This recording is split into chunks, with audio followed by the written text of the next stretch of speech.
I've spent 10 years in Silicon Valley talking to the most amazing people and studying what actually makes them successful. And there are some common things that they do all the time. And it's not about waking up at 5 a.m. It's not about hustling and grinding all the time. It's about some of the habits, some of their behaviors that they implement in order to become successful. And I think I've summarized most of them in this video. And honestly, for me, it's such a revelation. And realizing these things made my life easier because they're kind of easy to follow. But anyways, here's a quick story that I wanted to tell you before we jump onto the rules and everything. I just had a meeting with a lawyer in Los Angeles, and it's funny how celebrity lawyers, they're not really drafting documents, they are making deals happen. So he has one celebrity come to him and say like, hey, I want to publish a book, and he just makes this happen and gets a percentage of it. And he's been doing this for 30 years. He worked with the most amazing celebrities, and I asked him, what do you think makes people successful? And he said, 100% luck. And I was like, but okay, that's not very encouraging because how can I make luck happen to me? He's like, your task in this life is to make sure you run towards luck, is to make sure you create special conditions for luck to come to you. And these conditions are created by repeating the things that we're going to talk about now in this video. This episode will also be very encouraging to people who don't feel like they're the most talented people in the world. Me. Because sometimes we think that we need to be the most talented or the smartest person in the world to be successful. That's not true. Keep watching this video up to the very end to learn what it takes to be successful. Let's start with rule number 1. Help without expecting a return. And this is something I've noticed when I came to the US. This American mindset values helping others freely. So when we came to Silicon Valley, I started asking people for intros. And honestly, I thought a lot of them would say no or ask for a percent of the deal if it happens. And nobody ever asked for anything. They were just introducing us to their investors. They were introducing us to their peers. And when a deal happened, I asked one of the guys, like, do you want like 1% or something? He's like, no, Marina, like, I just wanted to help. And this mentality, like, I'm gonna help you now, and I don't really expect anything. Maybe you help somebody else and that somebody else help me someday, but this is the mentality. I want you to see that I'm open to helping. And I see people generously share contacts, resources, and knowledge. And from day one, I tried to embrace this culture because this is not really something that happens back in my country. There are a lot of kind people, but this is not like a business culture of just making things happen for others. So I started building relationships with companies by offering genuine, consistent help. And I am never really paid for that. I just want them to see that Marina is here for you, Marina appreciates your work, and Marina wants to help. And this led me to some amazing deals. I'm not going to say the names, but I was helping some of the bigger companies figure out marketing, figure out how to work with creators. And then they came back to me with a big deal. I'm like, oh, that's amazing. Thank you. So it does pay off in the long run, not necessarily even with the companies or people you help, but from others who notice your value. Rule number 2, and this is honestly something that makes me kind of relax. So I talked to Coco Rocha. I talked to this lawyer. I talked to a lot of people in the industry. And I'm like, is there a number of years that you need to stay in the industry in order to become successful? And a lot of people tell me this. Success comes after 5 years of consistent work. It's different for everyone. I'd say for me, it's like, 4 to 6 years, I see significant results. But then I was looking back in my life and I'm like, yes, Linguatrip, we started building in 2011. We raised a venture round in Silicon Valley in 2015, 4 years. I started blog in 2014. In 2021, I became the first creator to raise a venture round. That's like 7 years, right? And I'm like, this is fascinating. This rule actually works. But you have to be all in something that you do and you have to love it. And you'll see magic things happen after 5 years. And even now, like, I just got a Hollywood agent who represents me. I'm building this podcast. But I actually started this movement back in 2018, and now I see some exciting progress and results. So give yourself some time. And in order to be able to consistently work on something for 5 years, you need to find a way to make it, right? You need to figure out certain lifestyle and certain schedule that works for you. And here comes rule number 3. Separate your work from who you are. Because if you're failing at your work, something happens and you start blaming yourself, and this happens to me all the time. Really, guys, I'm still working on it. When my video is not performing, I think that I'm not creative enough. When somebody blames me online for doing something wrong, I think I'm a bad person. Like I'm working on it, but it's really hard. And I've never met anyone who said, oh, I'm completely over it. Everybody, especially workaholics like me, we really connect ourselves to the results of our work, which is not healthy. If you do this constantly and you fail at work, it doesn't mean you failed as a human, right? You start over again. And actually disconnecting yourself as a personality from your work gives you energy to stand up and continue fighting. So success, failures, they are just stages in your career, not a reflection of your worth. And the mindset that really helps me is that I separate myself into 3 people. Well, there is Marina as a personality, but then there are 3 professional Marinas. Marina, the entrepreneur, who thinks about making money and making her business successful. Marina, the producer, who thinks about how we position ourselves, what's our brand, who do we work with. And Marina, the actress, who's talking to camera.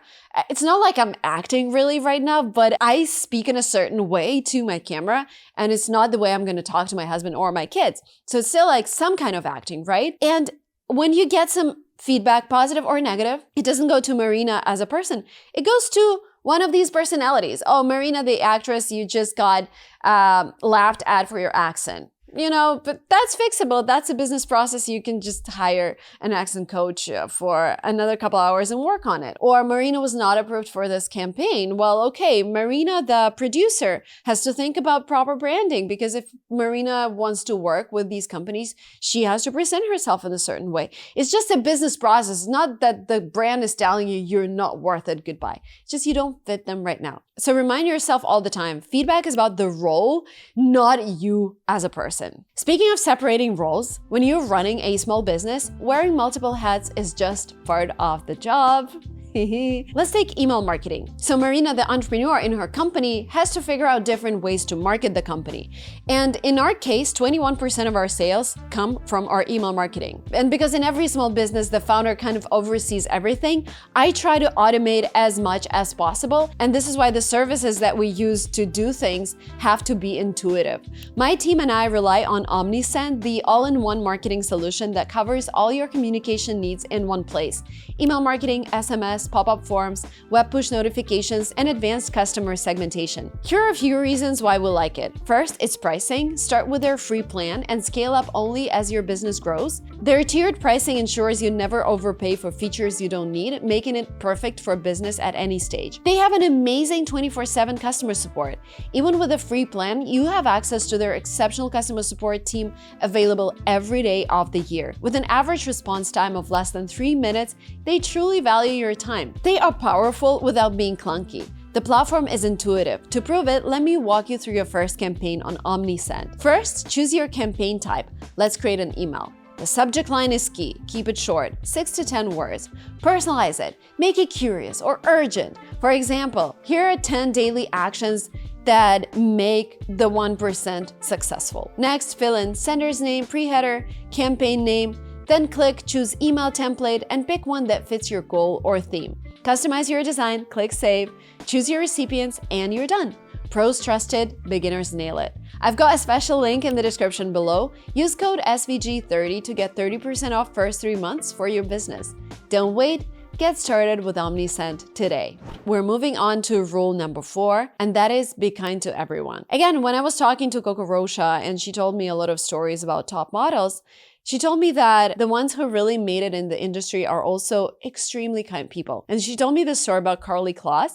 I think she started her career when she was 14 years old and she really loved baking. She baked cookies, and every Friday she would go to her agencies and just give them those cookies because that was the kind of person she was. And because she was there every Friday, the agencies were like, oh, of course, we have Karlie. Let's give her that contract. So it's not like you're kind to get the contract, but being kind to people pays off, because at the end of the day, we don't want to work with the most talented people if they're jerks. We want to work with people who respect us, who are good at their craft, and who are also kind and comfortable to work with. And by the way, now Karlie has her whole cookie company. So, you know, fashion turns into business. One thing I want you to remember is if you want to build something grand, a business, maybe your social media brand, you're going to be in the spotlight. So if you want to build something big, if you want to be successful, you have to make the switch now. If you've treated people like shit, don't do it anymore. Like, you have to stop now, because even small things matter. Rule number 5, own your mistakes and tell the truth. I talked to a lot of PR agencies and I did some PR trainings with,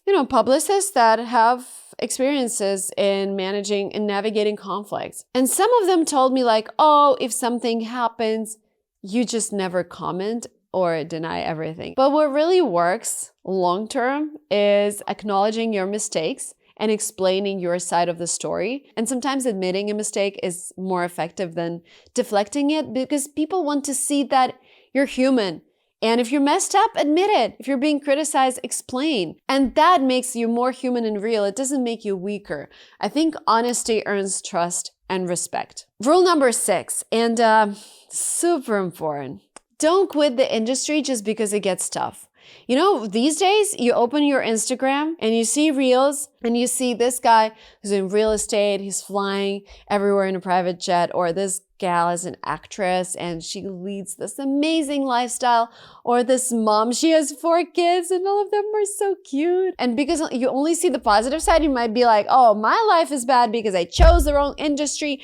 I need to become a real estate person right away. Nah. Not how it works. Every industry has its problems. Having 4 kids is a lot. I can't even imagine. I have 2. It's just those problems, they're not visible up front. And if you like the industry, you just have to figure out the way you can stay in it. Warren Buffett says, if you don't want to do something, find a way not to do it. In order to stay in the profession for 5+ years, you need to focus on things that you really enjoy doing. And for example, if you're a content creator, and I can talk about myself here, I love creating content. I hate editing. I delegated it in the first year. I don't really like being on calls with my team. So all of our calls happen once a week and they're 30 minutes long because I don't want to be on a call.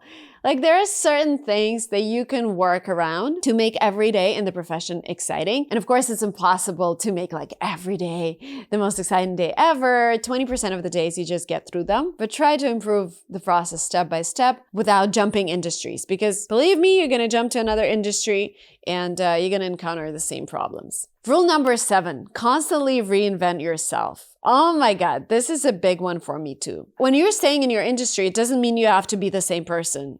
If you're working in real estate, it doesn't mean you just have to be selling houses. Maybe someday you start teaching people about Airbnbs, or you start your own blog, or you start a school for other real estate agents. I don't know, you figure it out. For me, I'm a content creator, and a lot of people know and still know me as Lingua Marina, a person who talks about English and standardized tests. But I am no longer just that. I've recently changed my handle on Instagram to Silicon Valley Girl, so please subscribe. Because Marina now is more of this business person who likes to talk to amazing people. And I became more and more passionate about singing and acting, and I love marketing. I'm reinventing myself. This year I'm focusing on my podcast. Next year, I might be focusing on having another baby. And in 2 years, I might explore acting. And this is what makes your life exciting for you. And if you're a public person or you're building a personal brand, that what makes, and like in general, even for your friends, that what makes it exciting for them to watch you. And I've always been scared to make big changes because I was like, oh, but this is how people know me. And then I realized that I'm trying to do something that I no longer enjoy as much. It's just going to drain me. I'm just going to burn out. So just realizing that you don't have to stick to an old version of yourself is so liberating. And I'm giving this freedom to you guys. Just go and change. If you always want to start singing, just go ahead and sing. If you always want to start acting, just take your first acting class. Oh my God, it's the best experience. You can live 3 lives in an hour if you're doing 3 different scripts. And a lot of people wouldn't get it. And I used to get a lot of messages, still get them, but weren't you an English teacher? Keep evolving. It's okay. Some people are going to leave you, but new people are going to come in. Rule number 8, give 100% to whatever you do. When I first came to the US and I was talking to some successful people and I asked them like, can we jump on a 10-minute call? Sometimes they said no. Well, most of the times they said no. And I was like, Why on earth would they say no to a 10-minute call, especially when we had that meeting already and I just need some advice from them? Like 10 minutes is nothing. But later on, I realized that people here, successful people here, if they do something, they give their full presence to what they're doing. For example, Reid Hoffman only had 30 minutes for our interview, but he was so engaged. Once he walked into the room, his full attention went to me. We had this small conversation. We had an amazing conversation for the podcast. We had an amazing conversation after the podcast. And I interview a lot of people from other cultures. And I would say not all the cultures do that. Some people come to my interview and they're on their phone. Then they talk to me and then they're back on their phone. And I'm like, if Reid Hoffman can really dedicate himself to a 30-minute thing, why can't you? And this is what made Reid successful. Because if he does something, he does it 100%. If he's on a podcast, he does the podcast. He's not answering his emails. And I'm sure he says yes to only 1% of all the opportunities that come his way because he can give 100% to what he chooses. Do that. Don't spread yourself thin. Just if you're said yes to something, be there 100%. Everything you do should be done with taste and respect, even the smallest task. Be a professional in all things you do. How you look. Do you like this look, by the way? How you speak, how you run your business, how you run your social media. And again, if you asked me 5 years ago, Marina, do you care about your style? I'm like, no, I'm still figuring out my way in business. But once you get this ambition of becoming a leader in your industry, top 1% of the world, you just realize it goes into everything. Rule number 9, be ambitious. Americans are friendly and approachable, but they're so ambitious. They think big, even if they don't say it out loud. So I just had this call with Instagram, and I have an amazing manager there. Hi. And what she told me, she's like, Marina, you are the Silicon Valley girl. And she drew the whole image of me. Like we were switching, we were rebranding, brainstorming this rebranding strategy together. And she's like, Marina, I see you as this leader who's a female, who has kids, but who also loves business and innovation. And whenever you do something, you have to ask yourself, like, would Marina, that Silicon Valley girl, that innovative entrepreneur, do this trend? No. So everything you should do should be aligned with that new reality that you're building for yourself. So draw this big vision for yourself and act like you're already there. And rule number 10 might be upsetting for some of you guys, but I'm sorry. Networking is everything. In the US, so many things happen through personal connections. I got one of my biggest contracts this year just because I met someone at a party 3 years ago. And I got this contract alongside with top creators. I'm not a top creator. I'm not even like in the top 50 creators. But I got the deal first because I met that guy. Hopefully because he saw that I respect others people's job and I respect my work. I try to do everything with 100% effort as much as I can. I take my work seriously, and I see this happen a lot, not just to me, but to me this year is really like, I see a lot of things coming together, but I see that people and companies prefer to work with people they know. Just because you avoid surprises, just because you know what to expect, what quality of work to expect, what type of commitment to expect. And this proves again. And all of these rules, they just prove again, you don't need to be the most talented. You just need to be good at what you're doing, treat others and your work with respect, put your heart into the task, don't cut corners, even on small things. That was it for me for today. Let me know if this was encouraging. Let me know how this resonates with you. And I'm looking forward to reading your comments. You guys are not commenting enough. I want to learn more about you. I want to hear more from you. And please follow me on Instagram, Silicon Valley Girl. Bye.